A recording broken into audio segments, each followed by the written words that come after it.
Hello friends, good morning and welcome to improve learning with Aditya. दोस्तों, आज है 12 सितंबर 2020 और 12 सितंबर से रिलेटेड करंट अफेयर्स के जितने भी क्वेश्चन हैं वो मैं आप लोग के सामने लेके आया हूं।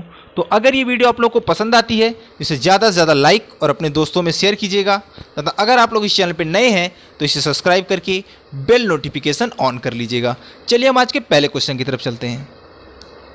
हमारा पहला क्वेश्चन है कि अभी हाल ही में किस शहर में निर्मित होने वाले हवाई अड्डे का नाम भगवान राम के नाम पर रखा जाएगा। तो दोस्तों, अभी अयोध्या में एक हवाई अड्डा प्रस्तावित है जिसका नाम भगवान राम के नाम पर रखा जाएगा। आपको पता है कि भगवान राम का जन्म अयोध्या में हुआ था और अभी वहाँ पर काफ़ी विशाल मंदिर बनने जा रहा है। तो वहाँ पर जो एयरपोर्ट बनेगा उसका भी नाम भगवान राम के नाम पर रखा जाएगा। तो चलिए हम सबसे पहले उत्तर प्रदेश के बारे में देख लेते हैं। उत्तर प्रदेश की कैपिटल है लखनऊ। मुख्यमंत्री हैं योगी आदित्यनाथ। राज्यपाल हैं आनंदीबेन पटेल। राजकीय पशु की बात करें तो है बारहसिंगा। राजकीय पक्षी है सारस या क्रॉन्च। राजकीय पेड़ है अशोक और राजकीय पुष्प है पलाश। हमारा अगला क्वेश्चन है कि अभी हाल में फिच रेटिंग एजेंसी ने वित्तीय वर्ष 2021 के लिए भारत के जीडीपी पूर्वानुमान को संशोधित करके कितने प्रतिशत कर दिया है। तो दोस्तों, अभी फिच रेटिंग एजेंसी ने भारत की जो जीडीपी है वित्तीय वर्ष 2021 के लिए उसको संशोधित करके -10.5% कर दिया, यानी जीडीपी में काफ़ी भारी गिरावट हो रही है। पूरे वित्तीय वर्ष की बात हो रहा है ये 2020-21 का। उसके अलावा दोस्तों, अगर हम बात करें तो अप्रैल जून माह की तिमाही में पिछले 40 वर्षों में सबसे ज़्यादा गिरावट हुई है। जीडीपी की माइनस में चली गई है, -23.9%। हम बात करते हैं फिच रेटिंग्स की। तो दोस्तों, इसकी स्थापना हुई थी 1914 में और इसके संस्थापक थे जॉन नोल्स फिच। इसका हेडक्वार्टर है न्यूयॉर्क, अमेरिका में। इसके सीईओ हैं पॉल टेलर। हमारा नेक्स्ट क्वेश्चन है कि हाल ही में किस राज्य के मुख्यमंत्री द्वारा दक्षिण भारत की पहली किसान रेल का शुभारंभ किया गया। दोस्तों, एक चीज पे आप ध्यान दीजिएगा, दक्षिण भारत की बात हुई है, पूरे भारत की बात नहीं हुई है। तो अभी आंध्र प्रदेश के मुख्यमंत्री द्वारा दक्षिण भारत की पहली किसान रेल का शुभारंभ किया गया है। ये क्या करेगी, आंध्र प्रदेश से स्टार्ट होगी और दिल्ली तक चलेगी। इसके अलावा दोस्तों, एक और किसान रेल का शुभारंभ हुआ था इसके पहले, जो कि महाराष्ट्र से बिहार के दानापुर तक जाती है। तो ये पूरे देश की बात करें तो दूसरी किसान रेल है, लेकिन अगर दक्षिण भारत की बात करें तो ये पहली किसान रेल है। तो अब आंध्र प्रदेश के बारे में देखते हैं। तो आंध्र प्रदेश की कैपिटल है हैदराबाद। प्रस्तावित कैपिटल है अमरावती, जो कि 2024 से प्रभावी होगी। मुख्यमंत्री है वाई.एस. जगन मोहन रेड्डी और राज्यपाल है विश्वभूषण हरिचंदन। साक्षरता दर है इसकी 66.64%। और दोस्तों, आपको पता होगा कि आंध्र प्रदेश सबसे नीचे है साक्षरता दर में। इस बार का जो साक्षरता सारे राज्यों की लिटरेसी रेट जो जारी की गई थी उसमें सबसे कम जो साक्षर प्रदेश है वो है आंध्र प्रदेश। हमारा नेक्स्ट क्वेश्चन है कि अभी आरबीआई द्वारा हाल ही में किस बैंक के बैंकिंग परिचालन को बंद कर दिया गया है। तो दोस्तों, अभी 2016 में स्टार्ट हुआ था Aditya Birla idea payment bank. इसके बैंकिंग परिचालन को अभी आरबीआई ने हाल ही फिलहाल में बंद कर दिया है और ये आदित्य बिरला ग्रुप का बैंक था। अब आरबीआई ने इसका परिचालन बंद किया, तो आरबीआई के बारे में देखते हैं। आरबीआई की स्थापना हुई थी 1 अप्रैल 1935 को। आरबीआई का पूरा नाम है रिजर्व बैंक ऑफ इंडिया, अर्थात भारतीय रिजर्व बैंक। इसके वर्तमान में गवर्नर है शक्तिकांत दास। इसका हेडक्वार्टर है महाराष्ट्र में।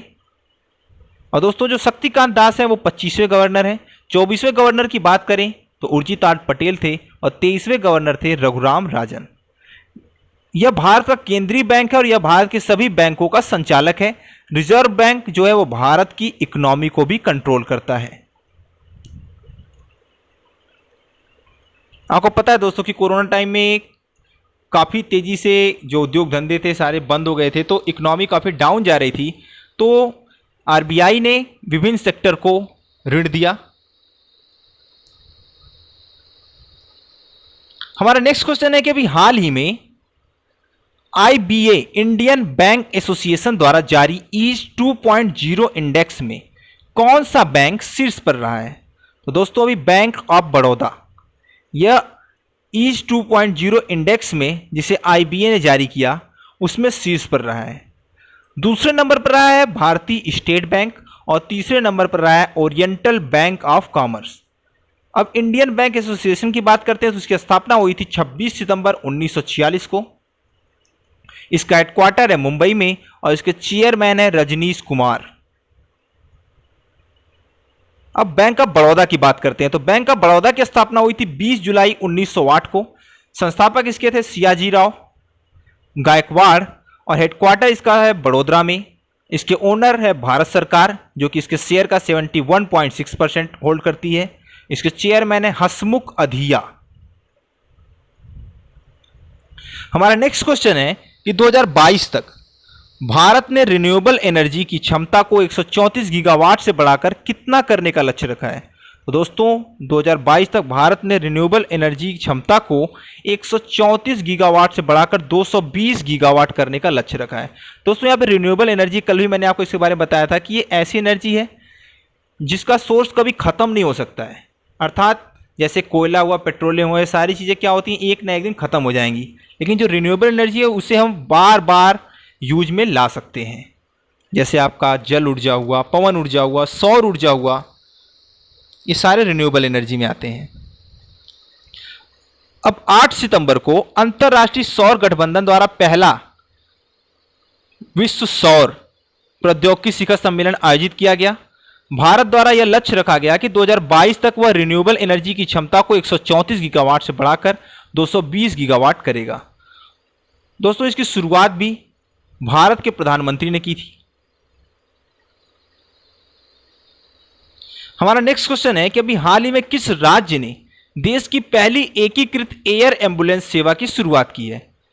तो दोस्तों अभी कर्नाटक ने देश की पहली एकीकृत एयर एम्बुलेंस सेवा की शुरुआत की है। अब ये एयर एम्बुलेंस सेवा के बारे में आपको बता दूं तो यह एकीकृत एयर एम्बुलेंस जो सेवा है वो रोगियों को हवाई जहाज से इमरजेंसी की स्थिति में एक स्थान से दूसरे स्थान तक आरामदायक और तनाव मुक्त परिवहन प्रदान करेगा, जिससे रोगियों को तत्काल एक स्थान से दूसरे स्थान तक उपचार के लिए ले जाया जा सकता है। अब इसकी शुरुआत की है कर्नाटक ने, तो चलिए कर्नाटक के बारे में देख लेते हैं। कर्नाटक की कैपिटल है बेंगलुरु, मुख्यमंत्री है BS येदियुरप्पा, राज्यपाल है बज्जूभाई वाला और अभी नई साक्षरता दर जारी की गई जिसमें कर्नाटक 75.36% इसकी साक्षरता दर है। कुल जनसंख्या का लगभग 83 से 84% यहाँ हिंदू निवास करते हैं, 11% मुस्लिम है तथा शेष अन्य धर्मों के लोग हैं। हमारा नेक्स्ट क्वेश्चन है कि अभी भारत ने किन देशों के साथ इंडो पैसिफिक एरिया में समुद्री सुरक्षा के लिए पहली त्रिपक्षीय वार्ता आयोजित की है? अब दोस्तों त्रिपक्षीय वार्ता है तो इंडिया के साथ 2 और देश होंगे, तो वो देश कौन कौन से हैं? ऑस्ट्रेलिया है और फ्रांस है। तो भारत ऑस्ट्रेलिया और फ्रांस के साथ इंडो पैसिफिक एरिया में समुद्री सुरक्षा के लिए पहली त्रिपक्षीय वार्ता आयोजित की है। तो चलिए सबसे पहले इंडो पैसिफिक क्षेत्र के बारे में आपको बताते हैं। हिंद महासागर और प्रशांत महासागर के कुछ भागों को मिलाकर समुद्र का एक हिस्सा बनता है, उसे इंडो पैसिफिक एरिया अर्थात हिंद प्रशांत क्षेत्र कहते हैं। इन क्षेत्रों में पड़ने वाले देशों को हिंद प्रशांत देश या इंडो पैसिफिक कंट्री कहा जाता है। बात करें तो इसमें कुल 38 देश शामिल हैं। इस क्षेत्र के अंतर्गत दक्षिण चीन सागर भी आता है और दोस्तों को पता है कि दक्षिण चीन सागर को लेकर ही चीन का कई देशों के साथ तनाव है और चीन उस पर अपना एकाधिकार दर्शाता है, जिससे क्या है कि चाइना की अमेरिका के साथ काफ़ी ज़्यादा तनाव रहता है और अमेरिका भी अपनी वैश्विक स्थिति को पुनर्जीवित करने के लिए दक्षिण चीन सागर को अपनी रणनीति का एक हिस्सा मानता है और हाल ही में अभी उसने वहाँ पे एक्सरसाइज भी की थी। दोस्तों बात करें तो कुल 38 देश शामिल हैं और विश्व के कुल क्षेत्रफल का 44% जो भाग है वो इंडो पैसिफिक क्षेत्र में आता है। विश्व की कुल आबादी का 65%, विश्व की कुल GDP का 62% और विश्व के माल व्यापार का 46% योगदान इस इंडो पैसिफिक क्षेत्र में जो स्थित देश है उनका है। अब हम बात करते हैं फ्रांस की। तो फ्रांस की कैपिटल है पेरिस, राजभाषा है फ्रांसीसी, राष्ट्रपति है इमैनुअल मैक्रोन, प्रधानमंत्री हैं जीन कॉस्टेक्स और करेंसी है फ्रांस की यूरो। अब हम ऑस्ट्रेलिया के बारे में देख लेते हैं। तो ऑस्ट्रेलिया की कैपिटल है कैनबरा, प्रधानमंत्री हैं स्कॉट मॉरिसन, करेंसी है ऑस्ट्रेलियाई डॉलर और यह दुनिया का सबसे छोटा महाद्वीप है और सबसे बड़ा द्वीप है जो कि हिंद महासागर तथा प्रशांत महासागर से घिरा हुआ है और यह देश दक्षिणी गोलार्ध में स्थित है। यहाँ की कुल पॉपुलेशन की बात करें तो 2.5 करोड़ है, जितना कि भारतीय ट्रेन एक दिन में परिवहन करती है। इसे खेलों का भी देश कहते हैं क्योंकि यहाँ के 70 से 75% लोग किसी न किसी प्रकार के खेल में हमेशा व्यस्त रहते हैं। हमारा नेक्स्ट क्वेश्चन है कि अभी हाल ही में केंद्र सरकार ने किस अभिनेत्री को वाई श्रेणी की सुरक्षा प्रदान की है।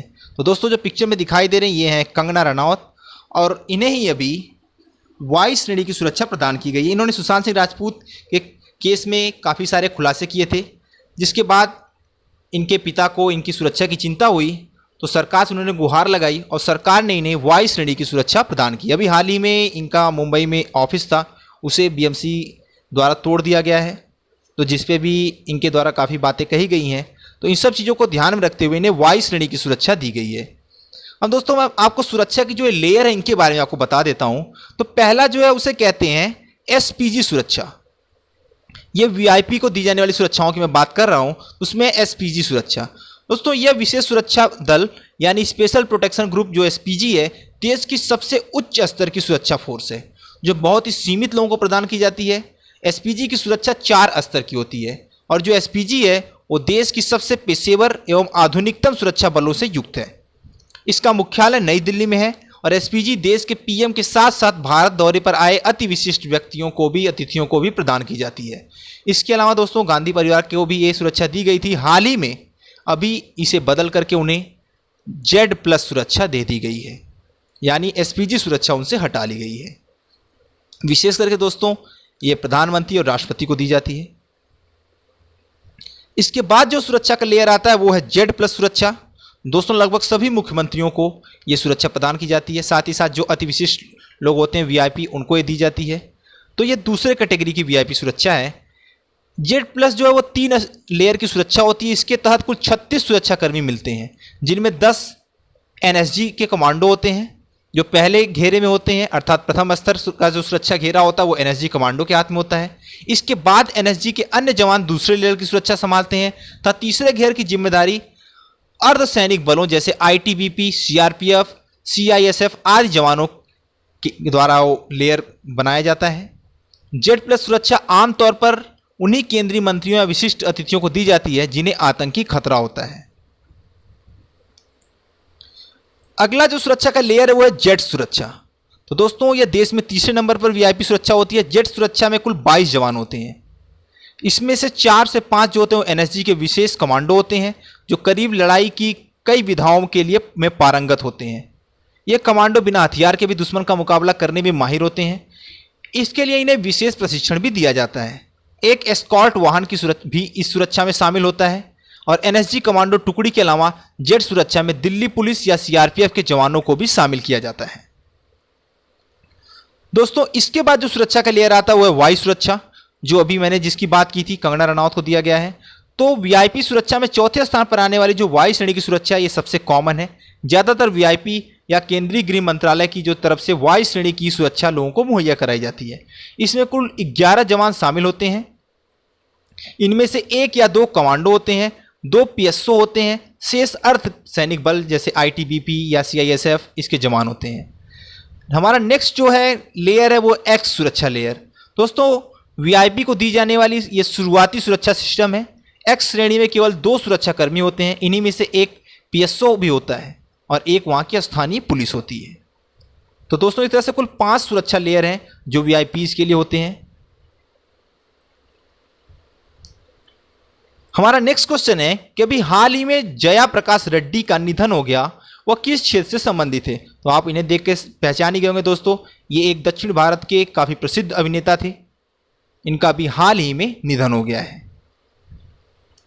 हमारा नेक्स्ट क्वेश्चन है कि अभी हाल ही में भारत ने किस देश के साथ रक्षा आपूर्ति और सेवाओं के पारस्परिक प्रावधान के संबंध में एक समझौते पर हस्ताक्षर किए हैं। तो भारत ने भी जापान के साथ रक्षा आपूर्ति और सेवाओं के पारस्परिक प्रावधान के संबंध में एक समझौते पर हस्ताक्षर किए हैं। तो दोस्तों वो समझौता किस प्रकार का उसके बारे में देख लेते हैं। तो भारत के सशस्त्र बलों तथा जापान की आत्मरक्षा बलों के बीच आपूर्ति और सेवाओं के पारस्परिक प्रावधान से संबंधित एक समझौते पर अभी भारत और जापान ने हस्ताक्षर किए हैं। इस समझौते के तहत संयुक्त राष्ट्र शांति अभियान, मानवतावादी अंतर्राष्ट्रीय राहत और अन्य पारस्परिक गतिविधियों में संलग्न रहते हुए आपूर्ति और सेवाओं के प्रावधान से संबंधित बिंदुओं पर ध्यान दिया जाएगा। अब हम जापान की बात करते हैं। तो जापान की कैपिटल है टोक्यो। प्रधानमंत्री अब तक वहां थे शिंजो अबे, जिन्होंने अभी हाल ही में अपने स्वास्थ्य कारणों से इस्तीफा दे दिया। तो अभी वहां पर जो प्रधानमंत्री का पद है वो रिक्त है। चुनाव के बाद ही अगले प्रधानमंत्री की घोषणा की जाएगी। करेंसी है जापान की येन, और वहां की संसद का नाम कभी कोई पूछता तो वो है डाइट। और अभी हाल ही में जो जापान की इकोनॉमी थी वो पहली इकोनॉमी थी जो कोरोना की वजह से मंदी में चली गई थी। हमारा नेक्स्ट क्वेश्चन है कि हाल ही में खाद्य प्रसंस्करण मंत्री हरसिमरत कौर बादल ने उत्तर प्रदेश के किस शहर में जैविक खाद्य प्रसंस्करण इकाई का उद्घाटन किया है। तो दोस्तों जो पिक्चर में दिखाई दे रहे हैं यही है हरसिमरत कौर बादल, और यही खाद्य प्रसंस्करण मंत्री हैं। इन्होंने अभी बाराबंकी में जैविक खाद्य प्रसंस्करण इकाई का उद्घाटन किया है। दोस्तों ये उत्तर प्रदेश में जो रेड कलर से दिखाई दे रहा है यही है बाराबंकी, और यहीं पे अभी इसका उद्घाटन किया गया है। हमारा नेक्स्ट क्वेश्चन है कि अभी हाल ही में किस देश द्वारा कोविड-19 की वैक्सीन को आम जनता के लिए जारी कर दिया गया। तो दोस्तों सबसे पहले कोविड-19 की वैक्सीन बनाने का दावा किया था रूस, और रूस ने अभी उस वैक्सीन को आम जनता के लिए जारी कर दिया है। तो चलिए हम सबसे पहले रूस के बारे में देख लेते हैं। रूस की कैपिटल है मॉस्को। राष्ट्रपति हैं व्लादिमीर पुतिन। प्रधानमंत्री है मिखाइल मिशुस्टिन। रूस की संसद का नाम कभी कोई पूछता है वो है ड्यूमा, और रूस की करेंसी है रूबल। दोस्तों अभी हाल ही में इन्होंने संविधान में परिवर्तन करके जो प्रधानमंत्री का पद है उस पर अब ये 2036 तक विद्यमान रहेंगे व्लादिमीर पुतिन जी। हमारा नेक्स्ट क्वेश्चन है कि हाल ही में इंटरनेशनल फुटबॉल में 100 गोल करने वाले दुनिया के दूसरे खिलाड़ी कौन बने हैं। तो दोस्तों ये जो पिक्चर में दिखाई दे रहे हैं क्रिस्टियानो रोनाल्डो, और यही अभी इंटरनेशनल फुटबॉल में 100 गोल करने वाले दुनिया के दूसरे खिलाड़ी बने हैं। तो चलिए हम सबसे पहले फीफा के बारे में देख लेते हैं। तो फीफा का पूरा नाम है federation international D football association. इसकी स्थापना हुई थी 21 मई 1994 को पेरिस फ्रांस में। इसका आदर्श वाक्य for the game for the world. इसका हेडक्वार्टर है ज्यूरिक स्विट्जरलैंड में। कुल सदस्य देश है इसमें 211। इसके अध्यक्ष हैं जियोनी इन्फेंटिनो। नेक्स्ट क्वेश्चन हमारा है कि हाल ही में किस कंपनी द्वारा पे बीमा पोर्टल लॉन्च करने की घोषणा की गई है। तो दोस्तों अभी महिंद्रा फाइनेंस द्वारा यह पे बीमा पोर्टल लॉन्च करने की घोषणा की गई है। तो चलिए हम सबसे पहले महिंद्रा फाइनेंस के बारे में देखते हैं। तो इसका हेडक्वार्टर है मुंबई में। प्रमुख है इसके रमेश जी अय्यर, और इसकी पेरेंट ऑर्गेनाइजेशन है महिंद्रा एंड महिंद्रा। हमारा नेक्स्ट क्वेश्चन है कि आवास निर्माण क्षेत्र में महिलाओं के कौशल को बढ़ाने हेतु निर्माश्री परियोजना की शुरुआत किस संस्था ने की है। तो दोस्तों अभी यूरोपीय यूनियन ने यह निर्माश्री परियोजना की शुरुआत की है, जिससे महिलाओं के कौशल को बढ़ाने के लिए इस परियोजना को प्रारंभ किया गया है। तो चलिए सबसे पहले हम यूरोपीय यूनियन के बारे में देखते हैं। दोस्तों यूरोपीय यूनियन अर्थात यूरोपीय संघ यह यूरोप में स्थित 27 देशों का एक राजनीतिक एवं आर्थिक मंच है, जिसमें आपस में प्रशासन की साझेदारी होती है, जो संघ के इन सभी राष्ट्रों पर लागू होती है। पहले दोस्तों इसमें 28 राष्ट्र थे, लेकिन जिसमें से ब्रिटेन अलग हो गया, तो अब इसमें कुल 27 देश हैं। इसका उदय की बात करें तो 1957 में रोम की संधि के द्वारा यूरोपीय आर्थिक परिषद के माध्यम से 6 यूरोपीय देशों की आर्थिक भागीदारी से हुआ था। अर्थात प्रारंभ में कुल 6 यूरोपीय देश इस संघ में थे। यूरोपीय संघ ने एक साझा मुद्रा यूरो की शुरुआत की, अर्थात जो यूरो है ये सभी 27 देशों की मुद्रा होगी, जिसे 15 सदस्य देशों ने बनाया था। और इन देशों के बीच 11 संधि के तहत पासपोर्ट नियंत्रण भी समाप्त कर दिया गया। अर्थात इन देशों में के लोग जो हैं वो एक देश से दूसरे देश तक जाने के लिए उन्हें पासपोर्ट की जरूरत नहीं होगी। यूरोपीय यूनियन में कुल 500 मिलियन नागरिक हैं, जो विश्व की जीडीपी का 31% योगदान करते हैं।